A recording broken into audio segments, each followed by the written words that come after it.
Oh, Diana, why you dressed like that?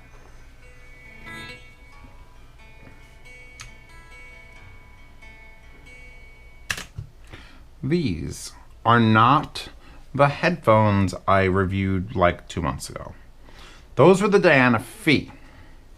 And these are the Diana 2. So the Phi, or the Phi, is the new driver that they've upgraded to, and it raised the price to like $5,000. This is the original driver tweaked to make Zeos happy. Possibly that is the real truth, by the way. So they're not as expensive. They're under $3. They're above $2, under $3. I don't know the exact price. Link in the description to Abyss's website. But it isn't just the sound they fixed. I can finally wholeheartedly say they fixed the comfort. I'd say 80% of what needed to be fixed. Because all I know is when I said, hey, I'm going to review the Abyss, the Diana Abyss, Diana, everybody came to me and was like, oh, the ones that are uncomfortable. And I was like, yes. So now, when they ask me if it's the Diana that's uncomfortable, I'm going to say no. Slightly. Like we had the original Diana here and this. And this headband might be the littlest bit wider, just the littlest bit wider.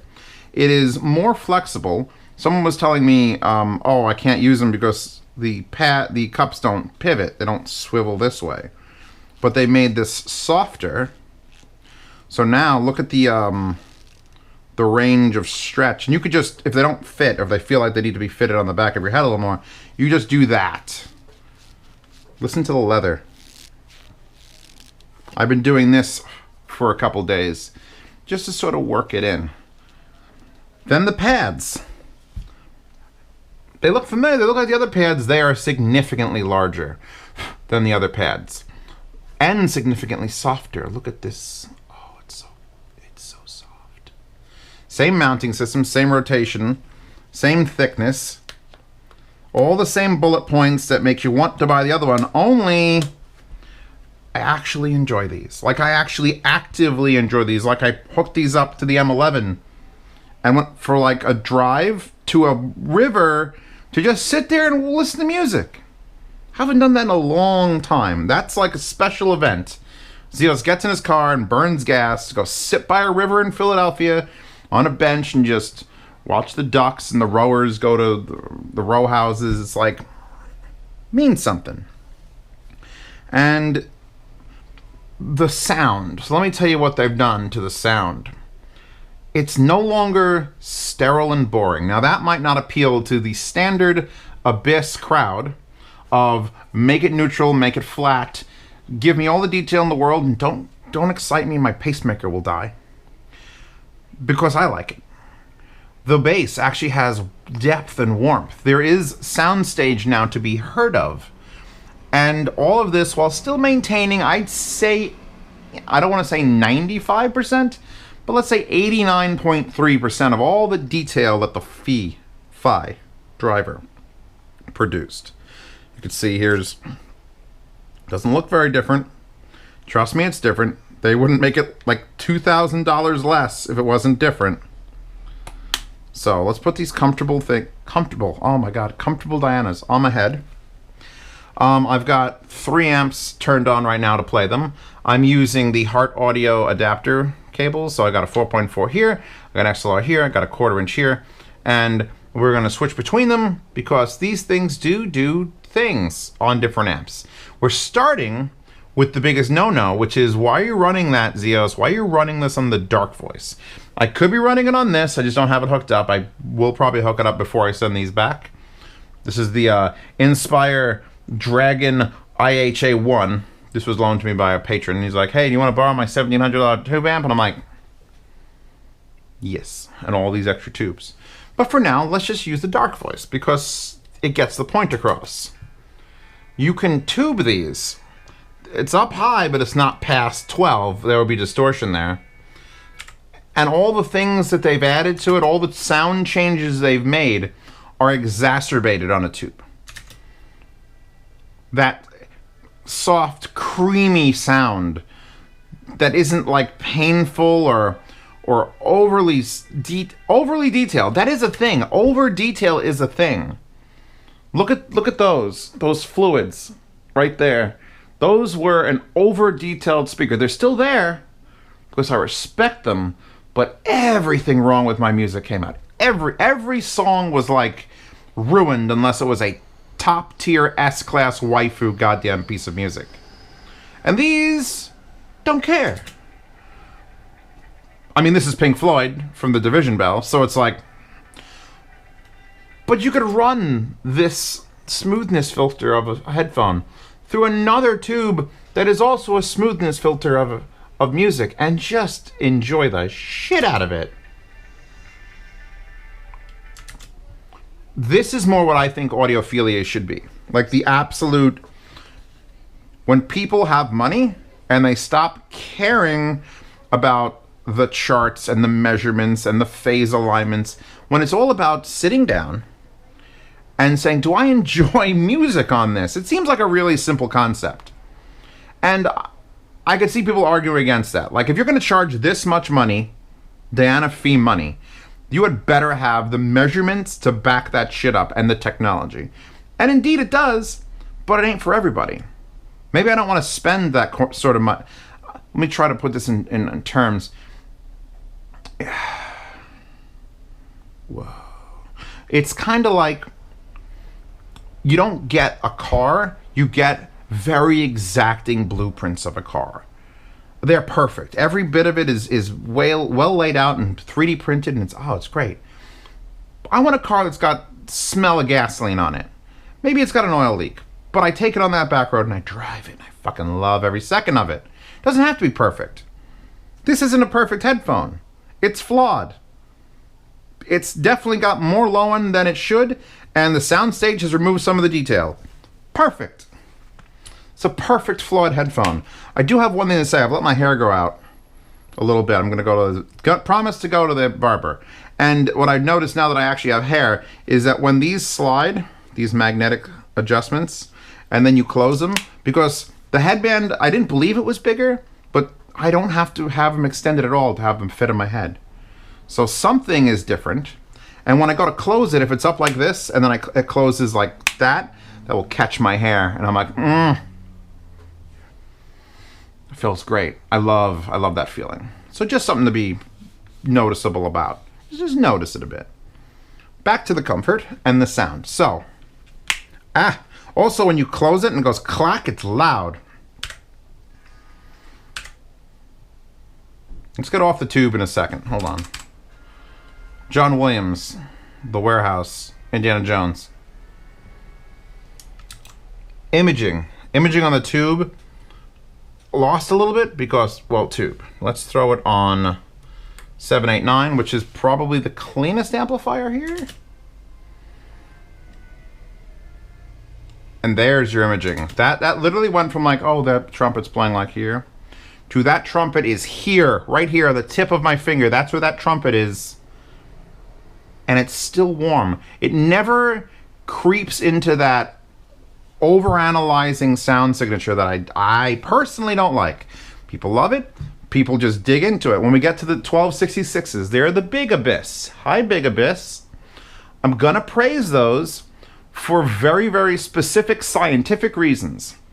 And then I'm gonna laugh at them because they look stupid. But they do things. These do things, and I probably enjoy these more than those. Like, enjoy. Respect. We'll get to it, but these... Let's get to an actual track that I know. I don't even know this track. What is this, Glitch Mob? Keep on Breathing. It's about to... Zeos, what are the best headphones for EDM? These. It used to be the Meze Empyreans. It used to be the Meze Empyreans. But these can deliver the same impactful sound of those crazy bastards while being smaller, lighter, nearly as comfortable. That's freaky. That I could wear these without complaining. Like, I've never had that before. I've been to so many can jams and so many RMAFs, and there's been Abyss Diana's there, and I put them on and I vomit because they don't fit my head. And these do. They fit it fine. It could be 10% better if they fix the shape of the pad to be slightly longer. I just have slightly long ears. But I'm not complaining. I'm complimenting Abyss on a comfort. Waiting for the sky to fall. I know. I think these absolutely take the place atop all the other they've tried to make headphones that sit atop all the other headphones. We're Abyss. We're made in Buffalo, New York. We have the best headphones. And it's been arguable for the last couple of years.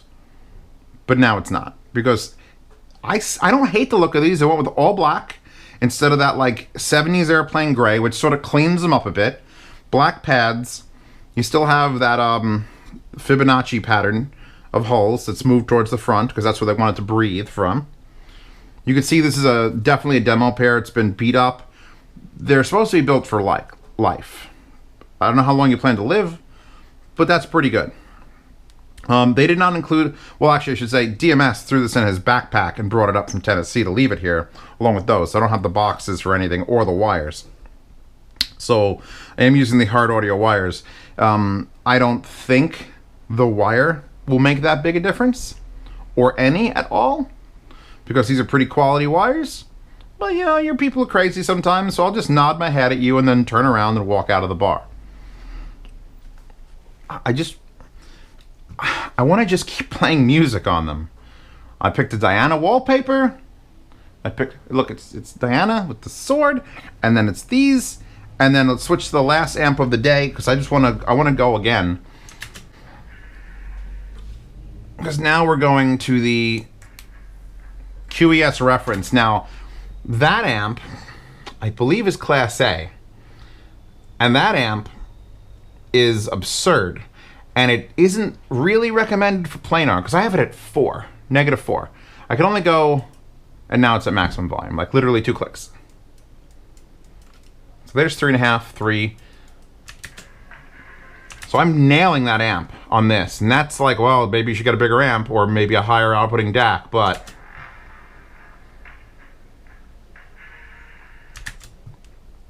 that's doing something balanced that actually makes it sound better than the 789. Now, I thought that the Dark Voice did a marvelous job of expanding the capabilities. Like, oh, you think that's soft and wide? Hold on. Hold my beer. Then the 789 shows you exactly, with a laser precision line, how these sound at the factory, because I'm assuming they put them on a crazy accurate, probably not a AAA THX amp, but something equivalent for $25,000, $30,000. And then you put it into that Italian amp. And that QES, well, anyone who knows any crazy Italians knows that it's going to do something fucky. And whatever it's doing makes me smile. This amp and my Sundaras is like... People don't like the Sundaras. I know people who don't like the Sundaras, and all I do is ask them what amplifier. And they tell me, and I go, that's the wrong amplifier. They need this amplifier or that amplifier or that amplifier. And there's something about that, which I could link to it, but I don't know if it's available, and you gotta call for a quote, and it's like $2,500.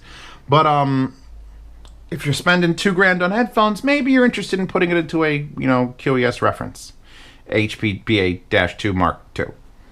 The dude from, who's that no-name band from France? Daft Punk. He has one. So, I mean...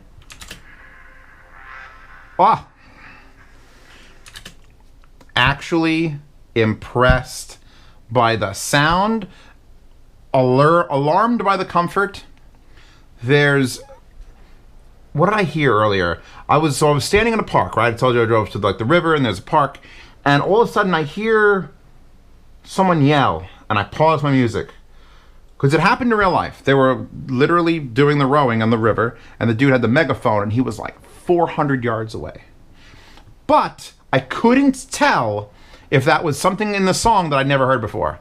Because I've heard things in songs, even with the detail reduced from the Diana Phi.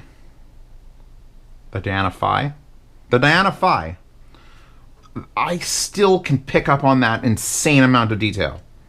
It's there. It's there. It's not as loud. They've quieted down the detail in order to give me like a slight low-end hump and then like a nice warm buttery mid-range. You could still pick out this insane amount of bullshit. It's just like, wait, is this a vinyl rip? Like I hear noise in the background. Is this a vinyl rip? Is this a vinyl rip? Is this poorly recorded? And it's not. Everything's soft. It doesn't do that thing where it pops out in your head and go, oh. It's just, that's details that you've never heard before. I think it might bring out the details more, this specific pair. It helps that I could listen to them now and actually wear them, but I think this might do more than the Empyreans. I don't have the Empyreans here. If someone wants to just donate Empyreans to the channel so I could reference them, that'd be great.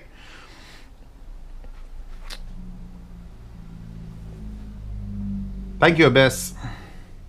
You done well. I think the style is still going to shake some people off, but I wore these outside just to see. I wore them with this cable, and I had it set to 4.4 millimeter. Out of that, I just walked around through the streets, see if anyone noticed. I was waiting for at least one person to just go like, is he wearing Abyss headphones? No one. If I go outside and I've got Meze Empyreans or a big set of Odyssey on or anything from ZMF, people are just going to point and laugh regardless. These are an understated looking set of headphones. They look like headphones. And this is the one situation, I mean, I wouldn't wear them too much in public, like when you're around people, because they'll definitely hear what you're playing.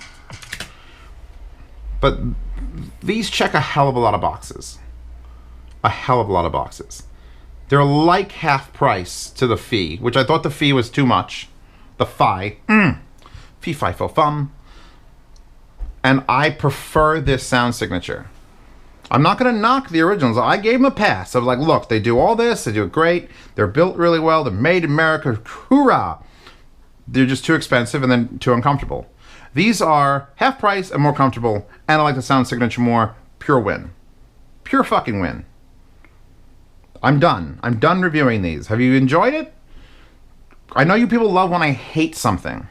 And I'm sure there'll be something in that lineup that I just absolutely hate and you could upvote it and not give me any dislikes at all. But I love these.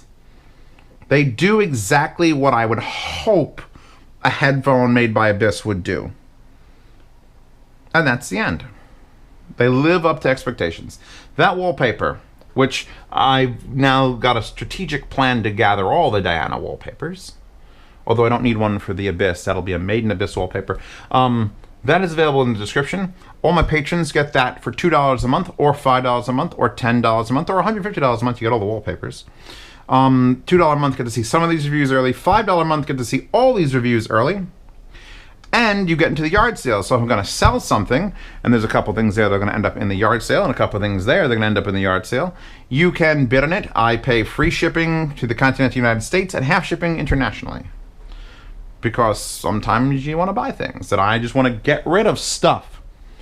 The $10 tier or higher puts you into the private Telegram chat. There's a public Telegram chat, 800 some people. There's like 15 moderators. They just ban people at will because it just gets messy. There's a Discord. I don't even know what happens there. Then there's the private Pinkies Up Telegram chat where people actually have discussions about audio and then get rowdy and post anime pictures. So there you go. If you want to be in that, $10 gets you there. And I think that's probably the worst case scenario because one guy literally claims he found my videos 3 weeks ago. He joined my $10 Patreon and now he spent $3,900. I didn't do it. Literally, I didn't do it. All the people in there convinced him to do that. So if you want those sort of people hanging around, which you shouldn't, $10 a month. It's also all behind-the-scene access. I'll explain in videos beforehand.